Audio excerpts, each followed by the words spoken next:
এই light house পাহারা দিতে আপনাকে বছরে প্রায় 15 কোটি টাকা দেয়া হবে। চাকরিটা পেতে খুব ইচ্ছা করছে? আরও অফুরন্ত সুযোগ সুবিধা আছে।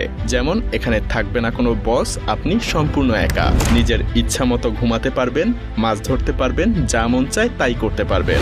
আপনার কাজ থাকবে শুধুমাত্র দেখা যে এই লাইট হাউসের বাতিটা ঠিকঠাকভাবে জ্বলছে কিনা, কখনো বন্ধ হয়ে গেলে আবার অন করে দিবেন। ব্যাস এতটুকুই, আপনাকে আর কিছুই করতে হবে না। সারাদিন শুধু পায়ের উপরে পা তুলে ঘুমিয়ে থাকবেন। কিন্তু মজার ব্যাপার হলো, এত সুযোগ সুবিধা থাকার পরেও এটা পৃথিবীর মধ্যে সবচাইতে ভয়ঙ্করতম একটা কাজ। কারণ এই লাইট হাউস ঠিক একদম সমুদ্রের মাঝে স্থাপন করা হয়। এখানে থাকা অবস্থায় আপনি কারো সাথেই যোগাযোগ করতে পারবেন না। একাকিত্ব আপনাকে সবসময় ঘিরে থাকবে।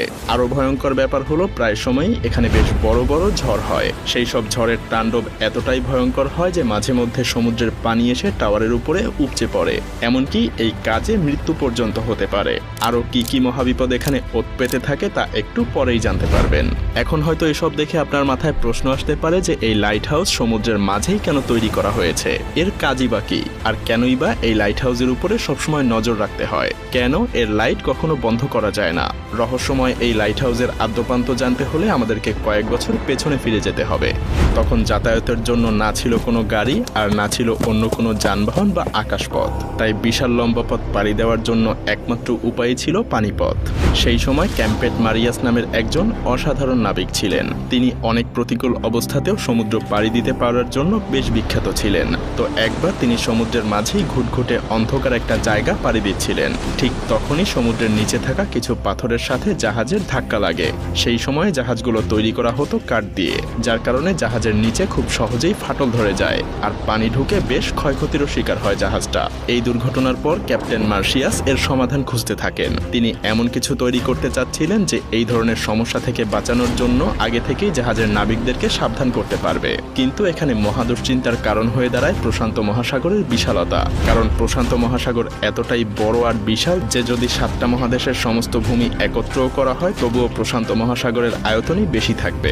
হাজার হাজার বছর আগে যখন নাবিকেরা এই বিশাল সমুদ্র পাড়ি দিয়ে যাতায়াত করত, তখন তাদের সমুদ্রের নিচে থাকা কোনো কিছু সম্পর্কেই কোনো ধারণা থাকতো না। এমনকি তাদের সামনে থাকা রাস্তা সম্পর্কেও তাদের কোনো আইডিয়া ছিল না।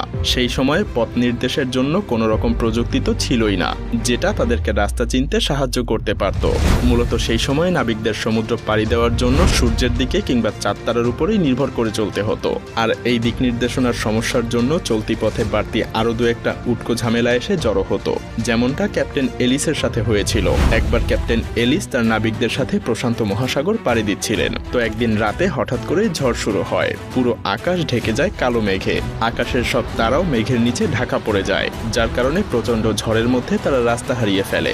যখন সকাল হয় তারা দেখতে পায় বিশাল সমুদ্রের মাঝে তারা হারিয়ে গেছে। তাদের কাছে তখন খাওয়ার জন্য কিছুই ছিল না, না ছিল পানি, না ছিল কোনো খাবার। ক্ষুধা আর তৃষ্ণায় নাবিকদের অবস্থা বেশ খারাপ হয়ে যায়। তারা সমুদ্রের বিশাল পানির মধ্যে থেকেও পানির অভাবে তৃষ্ণায় কাতর হয়ে গিয়েছিল। এমনকি অনেক নাবিক মারাও গিয়েছিল। এরপর অনেক কষ্টে ক্যাপ্টেন তীরের দেখা পায়। এরপরেই মূলত লাইট হাউস তৈরির যাত্রা শুরু হয়। মিশরের ভূমধ্যসাগরের পাশেই ছিল আলেকজান্দ্রিয়া। সেই সময়ে সেখানকার শাসক ছিলেন টলেমি দ্য সেকেন্ড ফিলাডেলফিয়া। কিন্তু এই রাজ্যের জন্য সেই সময় সবচাইতে বড় সমস্যা ছিল তাদের অবস্থান বা লোকেশন। আপনি যদি এই ছবিটা একটু ভালো করে লক্ষ্য করেন তাহলেই বুঝতে পারবেন এই শহরের মধ্যে প্রবেশের জন্য এই জায়গাটা দিয়েই যাতায়াত করতে হতো। আর এই জায়গাটার আশেপাশে অনেক বড় বড় পাথর ছিল, যার ফলে এই শহরে বাণিজ্য করতে আসা জাহাজগুলো যখন এই রাস্তা দিয়ে পার হতো তখন খুব সহজেই পাথরগুলোর সাথে জাহাজগুলোর ধাক্কা লাগতো। আর এর ফলে কখনো কখনো এসব জাহাজগুলো ডুবে যেত কিংবা বড় ধরনের কোনো ক্ষয়ক্ষতির সম্মুখীন হতো। তাই দিন দিন এই রাজ্যে বাণিজ্যিক জাহাজ কমে যাওয়ার কারণে অর্থনৈতিক দিক দিয়ে বেশ পিছিয়ে পড়তে থাকে। টলেমি তখন তার রাজ্যকে রক্ষা করার জন্য সেই সময়ের সবচাইতে বিখ্যাত আর্কিটেক্ট সস্ট্রাসাস অফ সিনিডাসের কাছে ছুটে যান। তার কাছে এই সমস্যা থেকে মুক্তির জন্য প্রার্থনা করেন। দুইজন মিলে তখন একটা আইডিয়া বের করেন। পানির উপরে তারা এমন এক দুর্গ গড়ে তুলবেন যার উপরে থাকা আলোকরশ্মি সমুদ্রে থাকা জাহাজগুলোকে গাইড করবে। সেই সাথে এটা পানির নিচে থাকা পাথরের ব্যাপারেও আগে থেকেই সাবধান করতে থাকবে।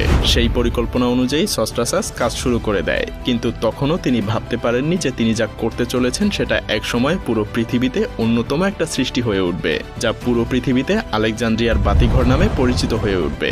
আলেকজান্দ্রিয়ার সেই বাতিঘরের উচ্চতা ছিল 384 ফুট। এটা পুরোটাই বানানো হয়েছিল সাদা মার্বেল পাথর দিয়ে। এই লাইট হাউসের হাউসের মাথার উপরে সেই সময় প্রতিনিয়ত আগুন জ্বলতে থাকতো, যার জন্য সবসময় এখানে তেল আর কাঠের যোগান দিতে হতো। এমনকি এই বাতিঘরকে পরবর্তীতে পৃথিবীর 7ম আশ্চর্যের একটা হিসেবেও স্বীকৃতি দেয়া হয়। শুধুমাত্র এই উচ্চতার জন্যই এটা বিখ্যাত ছিল না, সেই সাথে ছিল এর অসাধারণ ডিজাইন। মূলত সস্ট্রাসাস সেই সময় আলোর রশ্মি বা তীব্রতা ছড়িয়ে দেওয়ার জন্য আয়না আর লেন্স দিয়ে একটা ডিজাইন তৈরি করে, যাতে করে এই বাতিঘরের আলো অনেক দূরে থাকা জাহাজের নাবিকদের পথ দেখাতে পারে। তো সেই সময়টাতে যখন এই বাতিঘর বা লাইট হাউসের নির্মাণের খবর ছড়িয়ে পড়ে, তখন নাবিকেরা যেন স্বস্তির নিঃশ্বাস ফেলে, কারণ এখন আর আলেকজান্দ্রিয়ায় আসার পথে তাদের আর পথ ভুল হবে না, পাথরের আঘাতে জাহাজও ভেঙে যাবে না। এভাবেই বাতিঘরের আইডিয়াটা পুরো পৃথিবী জুড়ে ছড়িয়ে পড়তে থাকে।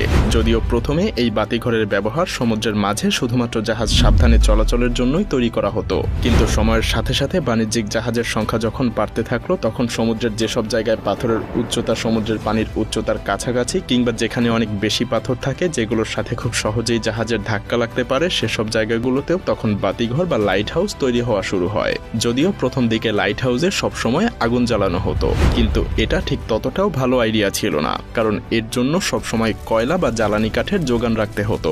তখন অবশ্য এটা ছাড়া আর কোনো উপায়ও ছিল না। এরপর মোমবাতি কিংবা ল্যাম্পের ব্যবহারও করা হয়েছিল, কিন্তু আগুনের আলোর রশ্মি তো আর খুব বেশি দূর যেতে পারত না। ঠিক তখনই আবিষ্কার হয় বৈদ্যুতিক বাল্বের। লাইট হাউসগুলোতেও আগুনের পরিবর্তে বৈদ্যুতিক বাল্ব ব্যবহার করা শুরু হয়, কিন্তু তারপরেও এই আলো খুব বেশি দূর যেতে পারত না। এর কারণ হলো লেন্সগুলোকে বাল্বের পেছনে লাগানো হতো। তখন সেই সময়ের বিজ্ঞানীরা আবিষ্কার করেন যদি লেন্সকে সামনে বসানো হয় তাহলে আলো আরো বেশি দূর পর্যন্ত পৌঁছাতে পারবে, কিন্তু সেই লেন্সগুলোতেও বেশ সমস্যা ছিল, কারণ তখনকার লেন্সগুলো ছিল খুবই মোটা। আর ঠিক তখনই ফ্রান্সের একজন বিজ্ঞানী ফ্রেসনেল তার বিশেষ এক ধরনের লেন্স আবিষ্কার করেন। তার বানানো এই বিশেষ লেন্সের মধ্যে দিয়ে আসা সমস্ত আলো সরাসরি গিয়ে একটা পয়েন্টে মিলিত হতো, যার ফলে আলো খুব সহজেই নির্দিষ্ট একটা পয়েন্টে অনেক দূর পর্যন্ত পাঠানো যেত। বর্তমান সময়ে প্রায় সব লাইট হাউসেই ফ্রেসনেলের সেই লেন্স ব্যবহার করা হয়। লেন্সের এই আবিষ্কার লাইট হাউসকে এক নতুন রূপ দিয়েছিল, যে কারণে এখনও সমুদ্রের বুকে জাহাজগুলো নিরাপদে যাতায়াত করতে পারে।